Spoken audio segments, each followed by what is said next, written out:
Washington. I'm an artist out of Blackville, South Carolina, and I got a story to tell. Okay, right before COVID hit, I mean, really just popped off here in America. I was at work, working in the factory at the time, and I get a email from this guy named Frank Rollins out of New Orleans. That's what he claimed. But he tells me that his wife been looking at my artwork on my Ipsy page for a while, and their anniversary is coming up, and that he want to get it before their anniversary. So the thing is, I was like, okay, well, you can order through my website, we ship it and everything. And the painting that they were looking at is Groove Like That. And I gotta admit, Groove Like That is one of my favorite paintings. But point case, the guy was explaining to me that he didn't want to buy it off the website because his wife would know. Yeah, I was like, how would she know? But he explained that their bank accounts are linked, so she would see the money come out with me or whatever. So she would have had an idea. But so me and the guy, we ended up talking for about a month because this was around January. So we ended up talking for about a month or so, just back and forth trying to figure out how can we do this and are they scamming, that type of stuff.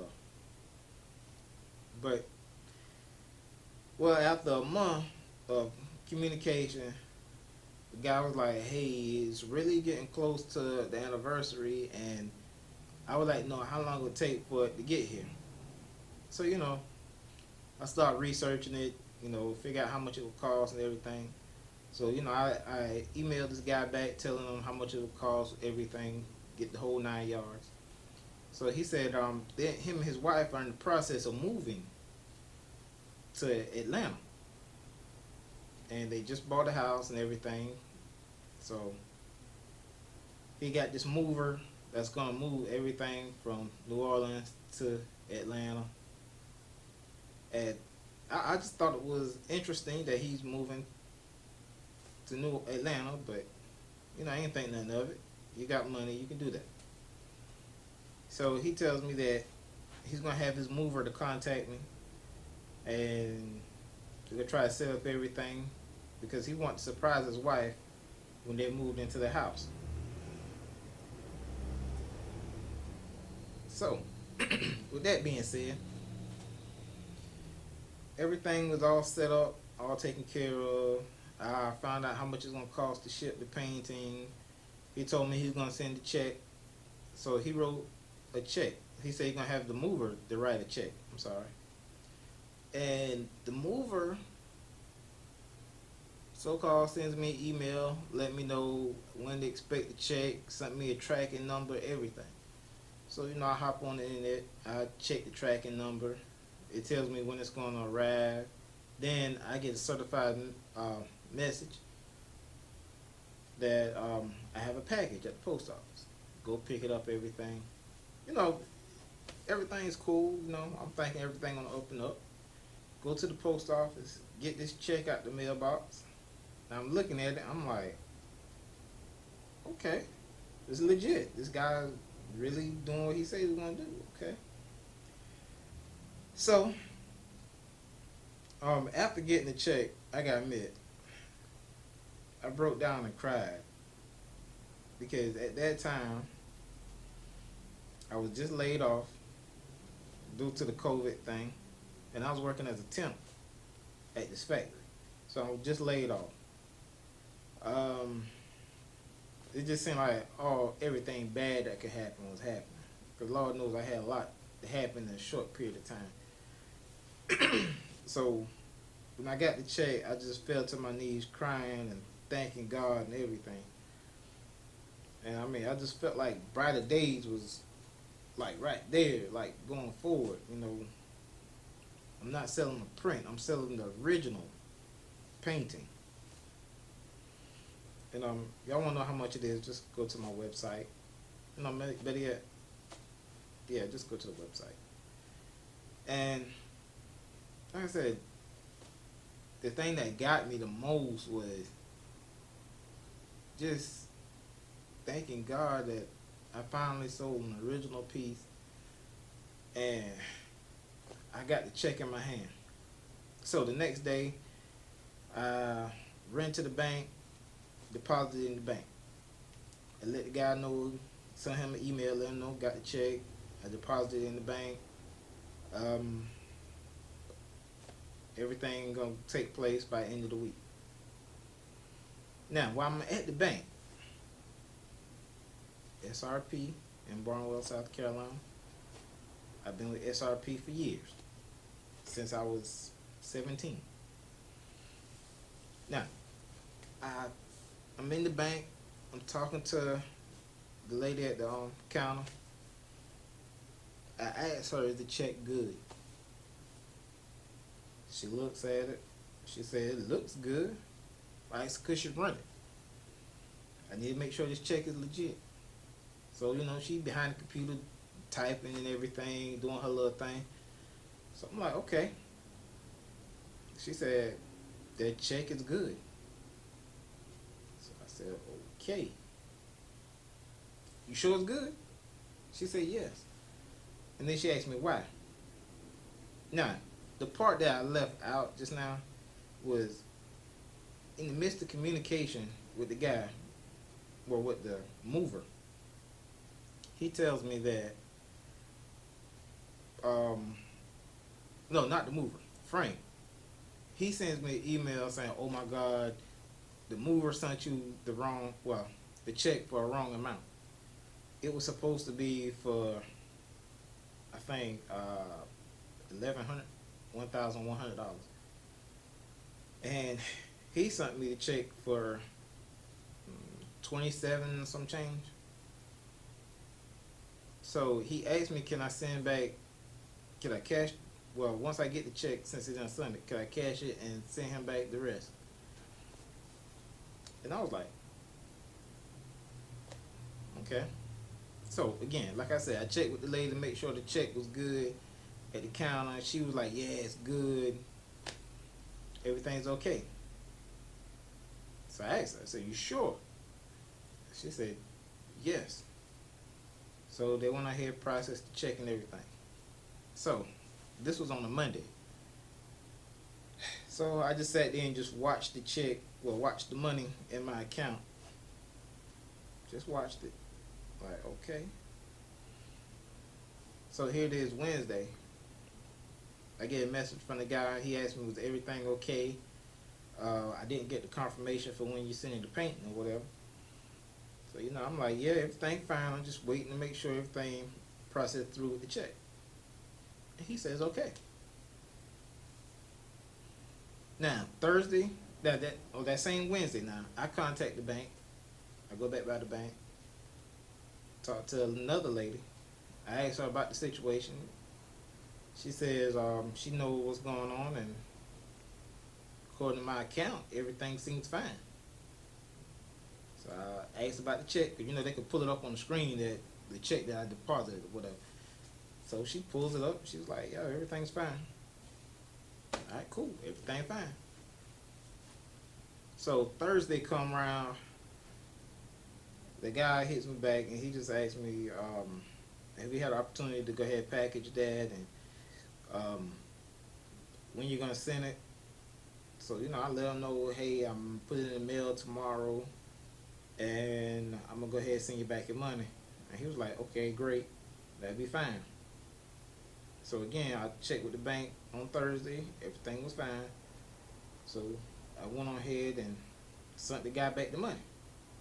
But the thing was, I sent it back to him because I didn't want him to have my bank account information. I got his Cash App information, and I sent him back the money through Cash App. Well, the next day, which was that Friday, I get a phone call from the bank, and they're like, "It's a fraudulent check." I was shocked, like, yo, I asked y'all several times, was everything fine? They was like, oh yeah, it was fine, but we had to wait and make sure this, that, and the third. I said, so why y'all didn't let me know what you had to do on the end? Because I kept asking this question, was this check good? Well, now I'm sitting in the bank looking crazy. And like I said, this is right before COVID hit too. I'm sitting in the bank looking crazy because now it's like that 27. It's like the bank said I don't owe them what I took out. I owe them what I sent the guy. So it's like, okay. It was like, yeah. So basically, my whole transition, they froze my assets. They froze everything. First of all, everything got frozen. What money I had, I couldn't get. I was not privy to get. So the painting cost $1,000. I was stuck. So now I'm looking crazy. Like, yo, this can't be serious. This cannot be serious. Now I'm contacting the guy. I ain't getting no messages, no response back. I go to the police department, write a police report, and it's crazy because this officer was like, "Yeah, I'm gonna help you," and da da da. And next thing I know, he was like, "Wait a minute, you stay in Blackville. Oh God, I can't help you. You have to go to the sheriff department, or go to your town police department." So I go over to the sheriff department, meet with these two detectives there. I'm going through the emails with the guy. I'm telling him everything that I know. So they go ahead and make a police report with me. And it's funny because it was two officers that I met. One officer was just looking at everything. He was like, man, everything looks legit. I gave him a copy of the check. He said everything looks legit. He went through the emails. So then he started doing his background check. And the guy said, you know what? They would have got me too. I looked at him crazy like, what do you mean? He said, man, everything here looks legit. They sent you an address. They sent you everything you needed. But it's all fraudulent. I was like, man. And he said, that's what I'm saying. They would have got me too. So I asked, what can they do? And they said they're going to turn it over to the FBI. And until then, they're going to try to do an investigation. And they're going to contact the bank. They're going to speak with the bank and everything. So now I take the police report over to the bank. Made sure the bank got the police report. You know, I tried to file whatever I need to file with the bank. And I'm thinking everything's okay. We're going to work something out. Then I get a call from the regional manager. And he's talking all nice and everything. He's like, hey, we're going to get this sorted out. Don't worry about anything. Let's figure out what we're going to do from this step. Did you file the police report? I explained it. Yes, I filed the police report. He said, yeah, because we just had a series about scams that came out. And not saying you were scamming us, but, you know, it seemed like you were scammed. So we're going to work something out. So, you know, I'm feeling optimistic and hopeful. You know, I'm like, good. Let's get this settled. And would you not believe this? I get a letter, 2 days later, I get a letter in the mail from SRP, the corporate office in North Augusta. I get a letter from them saying that all my assets will be frozen until I pay back $2,700 and something dollars. I was like, what? I did not have that money. Everything's frozen, so I'm like, I'm lost, mind blown. It is crazy. So now, the next day, I'm calling, and the same guy that I talked to, his name was Brian, talked to him, and he was like, mad cool, but then it kind of switched to like, hey, look, we really need to get this money back so we can get you situated and get you settled. Everything's good. So I'm like, okay, cool. They said, look, meet with the young lady at SRP in Barnwell, discuss a plan, and let's get this taken care of. Okay, great. So now I'm meeting with this young lady, and she's like, after everything that happened, I'm sorry, but you have 30 days to pay back, like, right at $3,000. Okay, first of all, I ain't got no job.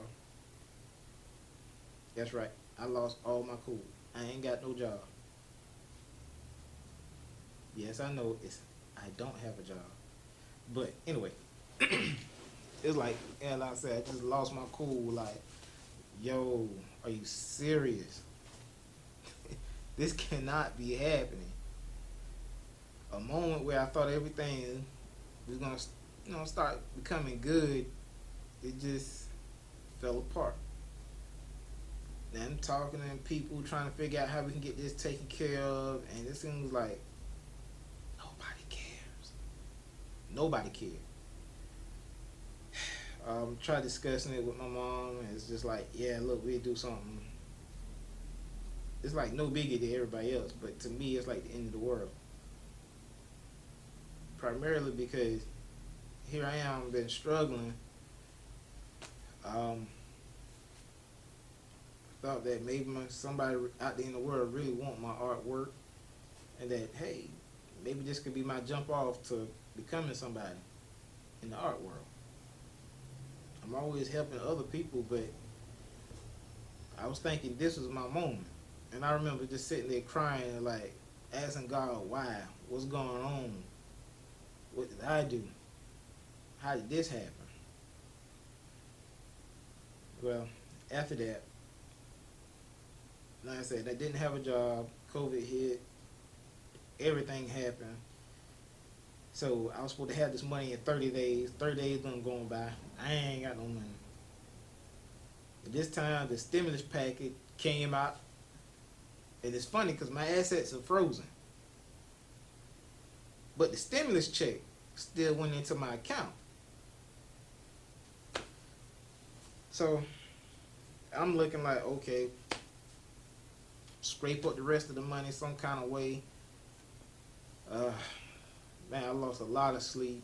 I'm crying over here because I done got a letter saying, look, you either pay the money by this time or else someone's coming to pick you up.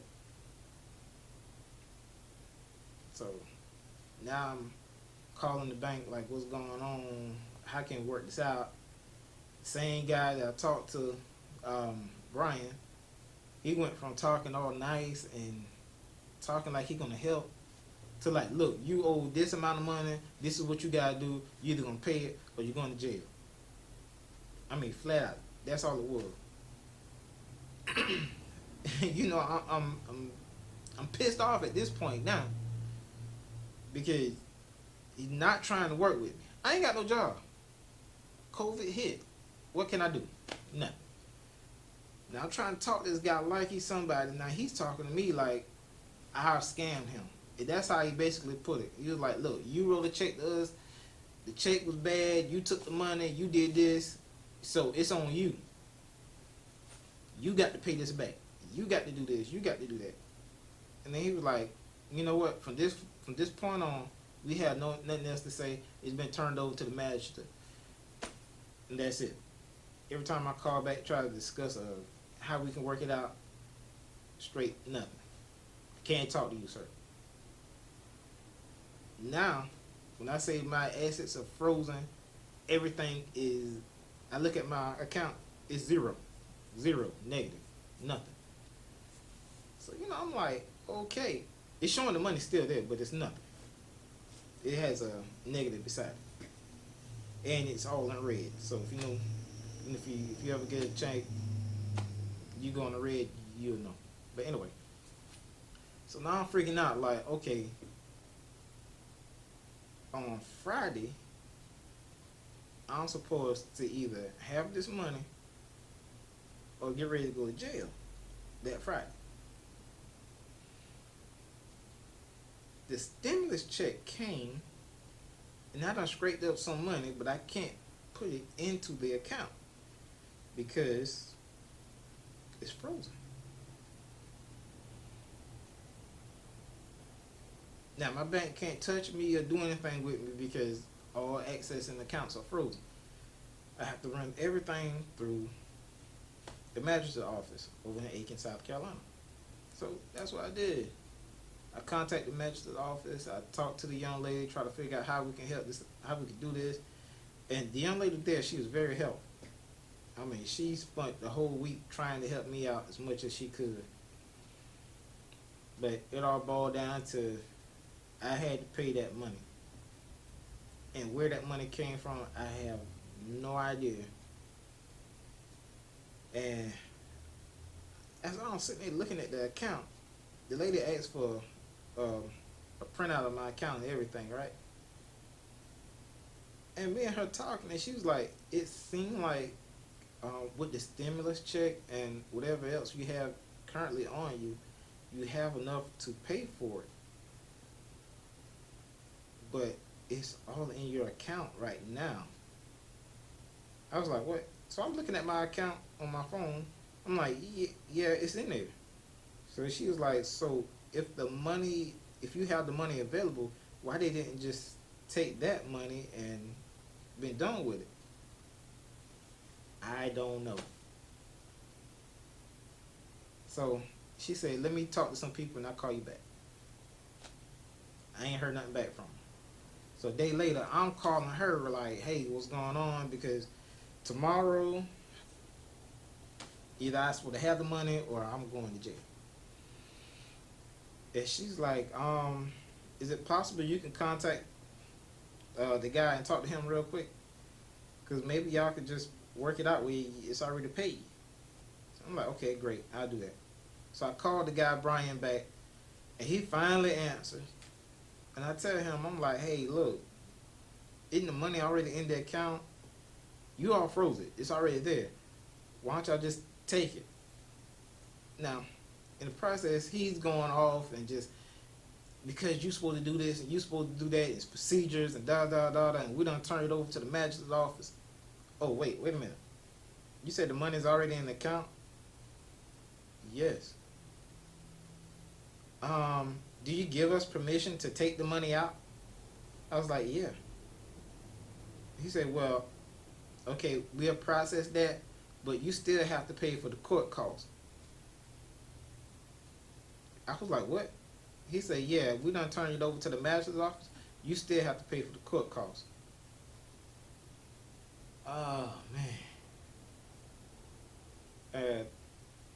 The other thing, I spoke to the magistrate, and we already arranged it and worked it out. So, yeah, everything's fine. You still have to pay the court costs. So, in the process, as of right now, I've been banking with SRP since I was 17 years old. Now I'm in bad standing with them because of the situation where someone scammed me. Now I asked the police department, had they found any, well, the sheriff department, had they found out any more information? No. Asked them, had they follow up anything or did anything else? It was like, no. They did their part when they took the statement and told the bank that, I filed a police report. That was it. So now, um, a painting that cost $1,000 cost me a painting a painting that I did that cost $1,000 cost me the artist $3,000, and I still don't have a job to this day.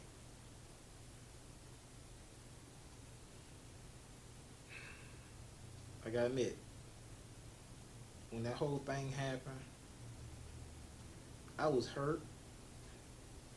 I was ashamed.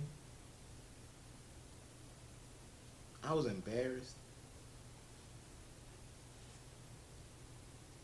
And I mean, it was so many emotions, and it was hurtful. Right now, I mean, the only thing I could do is keep pushing forward, but my bank, I can't go to them for nothing anymore. So I have to go to a new bank, try to build a relationship with them. But as of right now, all my accounts except for one is closed with SRP, and I have to write a letter and pay a little extra to open an account with them. But I've been there since I was 17. That's hurtful. The other thing is, I have no idea where this guy is. Nothing. Just got my money and disappeared. And shortly after that, I get a flood of messages, um, commercials, and everything talking about how people are scamming people left and right, and what to do and what not to do. And if somebody asks for money back, they send you too much money. They ask for the balance back. Don't do it. I'm like, man, I wish I had known this before I did it, because I never would have done it.